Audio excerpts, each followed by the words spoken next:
ഇന്ന് ഞാൻ സംസാരിക്കാൻ പോകുന്നത് ഒരു പവർഫുള്ളായ ടൂളിനെ കുറിച്ചാണ്. ഇത് നമുക്ക് ഗുഡ് ഫീലിംഗ് തരുന്ന ഒന്ന് മാത്രമല്ല, മറിച്ച് നമ്മുടെ ഫിസിക്കൽ ആൻഡ് മെന്റൽ ഹെൽത്തിന് ധാരാളം ബെനിഫിറ്റ്സ് തരുന്ന ഒന്നാണ്. ഗ്രാറ്റിറ്റ്യൂഡ്, നന്ദി പ്രകാശനം. നമ്മൾ എന്തിനെ അപ്രിഷിയേറ്റ് ചെയ്യുന്നു അത് വളരുന്നു, അത് കൂടുതലായി നമ്മുടെ ജീവിതത്തിൽ വന്നു ചേരുന്നു.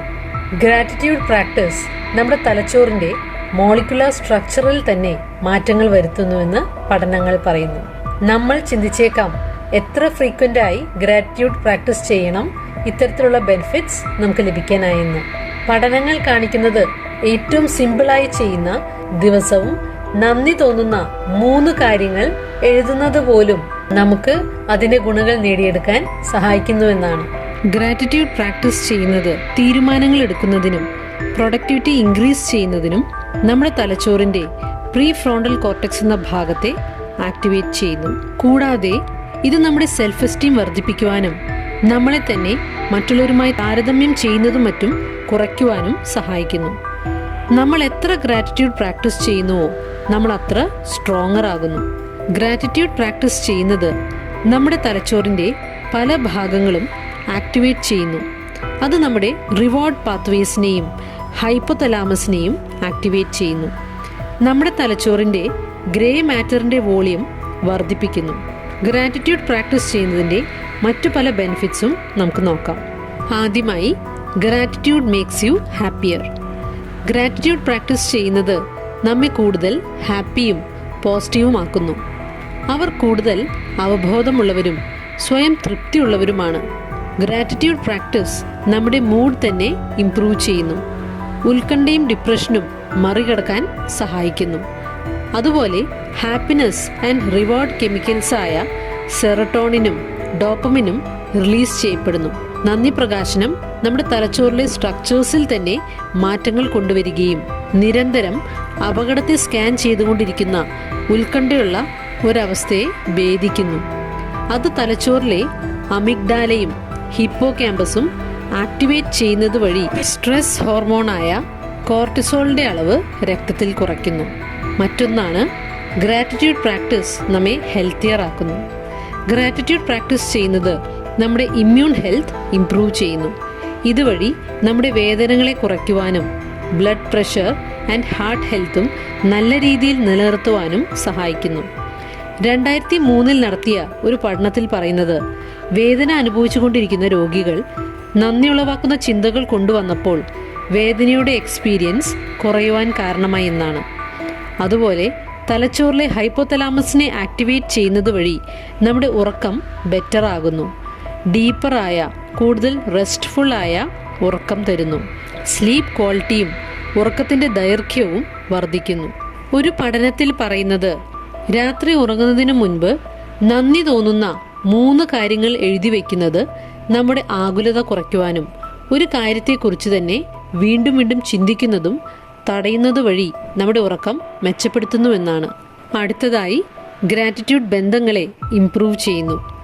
ഗ്രാറ്റിറ്റ്യൂഡ് പരിശീലിക്കുന്നത് മറ്റുള്ളവരെ കൂടുതൽ മനസ്സിലാക്കുവാനും ഇന്റർപേഴ്സണൽ റിലേഷൻഷിപ്സ്, ബന്ധങ്ങൾ ശക്തമാക്കുവാനും കൂടുതൽ ലൈക്കബിൾ ആകുവാനും സഹായിക്കുന്നു.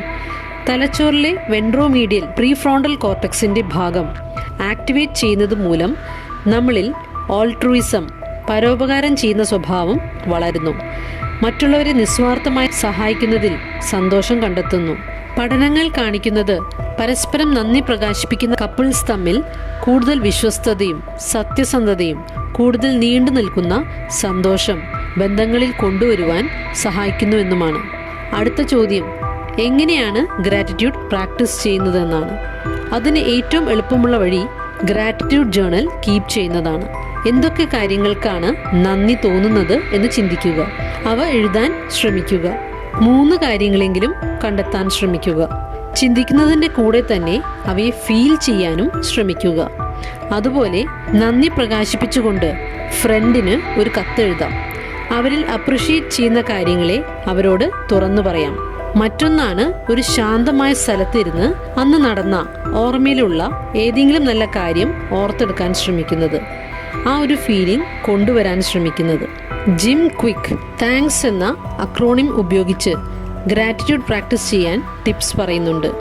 താങ്ക്സിൻ്റെ ടി എന്നത് ടൈമാണ്. ചെയ്യുന്ന കാര്യങ്ങൾ ഷെഡ്യൂൾ ചെയ്യുന്നത് നല്ല ശീലമാണ്. അങ്ങനെ കാര്യങ്ങൾ ഷെഡ്യൂൾ ചെയ്യുമ്പോൾ ഗ്രാറ്റിറ്റ്യൂഡ് പ്രാക്ടീസ് ചെയ്യുന്നതിനും ഒരു സമയം മാറ്റിവെക്കുന്നത് നല്ലതാണ്. രാവിലെയോ വൈകിട്ടോ അല്ലെങ്കിൽ 2 നേരവും. നന്ദി തോന്നുന്ന കാര്യങ്ങൾ അവ എത്ര ചെറുതാണെങ്കിൽ പോലും എഴുതി വെക്കാം. അവ വെറുതെ ചിന്തിച്ച് എഴുതി വെച്ചാൽ പോരാ, മറിച്ച് ഫീൽ ചെയ്യാനും ശ്രമിക്കുക. അടുത്തത് എച്ച്, ഹൈലൈറ്റ്. അന്ന് നടന്ന കാര്യങ്ങൾ കിടക്കാൻ പോകുന്നതിന് മുൻപ് ഫാസ്റ്റ് ഫോർവേഡ് ചെയ്ത് മനസ്സിൽ കാണാൻ ശ്രമിക്കുക. ഇങ്ങനെ ചെയ്യുന്നത് അന്ന് നടന്ന കാര്യങ്ങളെ റിഫ്ലക്റ്റ് ചെയ്യുവാനും അതുപോലെ മെമ്മറി ഇംപ്രൂവ് ചെയ്യുവാനും സഹായിക്കുന്നു. അതിനുശേഷം ഈ ഓർത്തെടുത്ത കാര്യങ്ങളിൽ നന്ദി തോന്നുന്ന കാര്യങ്ങളെ ഹൈലൈറ്റ് ചെയ്യാം, ഓർത്തെടുക്കാം. ഉദാഹരണമായി, റെസ്റ്റോറൻറ്റിൽ കയറിയപ്പോൾ ഒരാൾ വാതിൽ തുറന്നു തന്നത്. ഈ ചെറിയ കാര്യങ്ങളാണ് വലിയ കാര്യങ്ങളിലോട്ട് ചേർക്കപ്പെടുന്നത് എന്ന് ഓർക്കാം. എ എന്നത് അക്നോളജ്. മറ്റുള്ളവരെ അക്നോളജ് ചെയ്യുന്നത്, അംഗീകരിക്കുന്നതാണ് ഇവിടെ ഉദ്ദേശിക്കുന്നത്. നമ്മളെ സഹായിക്കുന്ന, സപ്പോർട്ട് ചെയ്യുന്ന ആളുകളോട് നന്ദി കാണിക്കുന്നത് ബന്ധങ്ങൾ ഇംപ്രൂവ് ചെയ്യാൻ സഹായിക്കുന്നു. അത് കൂട്ടുകാരോടോ കുടുംബാംഗങ്ങളോടോ കൊളീഗ്സിനോടോ ക്ലയൻസിനോടോ ആരോട് തന്നെ ആയാലും അത് നമുക്കും അത് സ്വീകരിക്കുന്നവർക്കും ഗുണപ്രദമാണെന്ന് ഓർക്കാം. എൻ എന്നത് നേച്ചർ. പ്രകൃതിയിലേക്ക് ഇറങ്ങിച്ചെല്ലുന്നത് നമ്മുടെ സെൻസ് ഓഫ് ഗ്രാറ്റിറ്റ്യൂഡ് ഇംപ്രൂവ് ചെയ്യാൻ സഹായിക്കുന്നു. പ്രകൃതിയുടെ സൗന്ദര്യം നമ്മുടെ ലൈഫിനെ നന്ദിയോടെ കാണുവാൻ പ്രചോദിപ്പിക്കുന്നു. അത് പ്രകൃതിയിലൂടെയുള്ള ഒരു ചെറിയ നടപ്പ് പോലുമാകാം. കെ എന്നത് കൈൻഡ്നെസ്. എല്ലാ മനുഷ്യർക്കും അവരവരുടെ പ്രശ്നങ്ങളുണ്ട്, നമുക്കതിനെക്കുറിച്ച് അറിവില്ലെങ്കിലും. അതുകൊണ്ട് എല്ലാ മനുഷ്യരോടും സഹാനുഭൂതിയോടെ കരുണയോടെ പെരുമാറുന്നത് വളരെ നല്ലതാണ്. കൈൻഡ്നെസ്സും ഗ്രാറ്റിറ്റ്യൂഡും ഒരേ ലെവലിൽ നീങ്ങുന്നവയാണ്. അതുകൊണ്ട് സഹാനുഭൂതി കാണിക്കുന്നത് മറ്റുള്ളവരെ പരിഗണിക്കുന്നതിൻ്റെ ഭാഗമായി കാണാവുന്നതാണ്. അടുത്തതായി എസ് എന്നത് സേവർ. നമുക്കുണ്ടാകുന്ന ഒരു അനുഭവത്തിൽ നിന്നും പുറത്തു വന്ന് അതിനെ വിലയിരുത്തി അതിനെ അപ്രിഷിയേറ്റ് ചെയ്യാൻ ശ്രമിക്കുന്നതാണ് ഇത്. ഉദാഹരണമായി, നല്ലൊരു കോഫി കുടിച്ചത്. ഇങ്ങനെ നിരന്തരം പരിശീലിക്കുന്നത് വഴി feelings of gratitude, life satisfaction, abundance feeling എന്നിവ വളർത്തിയെടുക്കാൻ സഹായകരമാണ്. എത്ര കൂടുതലായി ഗ്രാറ്റിറ്റ്യൂഡ് പ്രാക്ടീസ് ചെയ്യുന്നുവോ അത്ര നമ്മളതിൽ സ്ട്രോങ്ങർ ആയിക്കൊണ്ടിരിക്കും. നമ്മൾ കൂടുതലായി നമ്മെ തന്നെ ഹാപ്പിയാകാൻ സഹായിക്കുന്ന കാര്യങ്ങളിലോട്ട് നോക്കുവാനുള്ള നമ്മുടെ പ്രവണത കൂടുന്നു. അതുകൊണ്ട് നിങ്ങൾ ഇന്ന് തീരുമാനമെടുക്കുക, നിങ്ങൾ ഏത് വഴിയാണ് ഗ്രാറ്റിറ്റ്യൂഡ് പ്രാക്ടീസ് ചെയ്യാൻ തിരഞ്ഞെടുക്കുന്നതെന്ന്. സാധിക്കുമെങ്കിൽ താഴെ കമന്റ് ബോക്സിൽ മെൻഷൻ ചെയ്യുമല്ലോ. നമ്മൾ ഇന്ന് നന്ദി പ്രകാശിപ്പിക്കുന്ന കാര്യങ്ങൾ മാത്രമേ നാളെ നമ്മുടെ ജീവിതത്തിൽ ഉണ്ടാകുള്ളൂ എന്ന അവസ്ഥ വന്നാൽ തീർച്ചയായും നമ്മൾ നന്ദി പ്രകാശിപ്പിക്കുന്നതിൽ മടി കാണിക്കില്ലല്ലോ. അതുകൊണ്ട് ആ ഒരു ചിന്തയോടുകൂടി ലെറ്റ് us പ്രാക്ടീസ് ഗ്രാറ്റിറ്റ്യൂഡ്.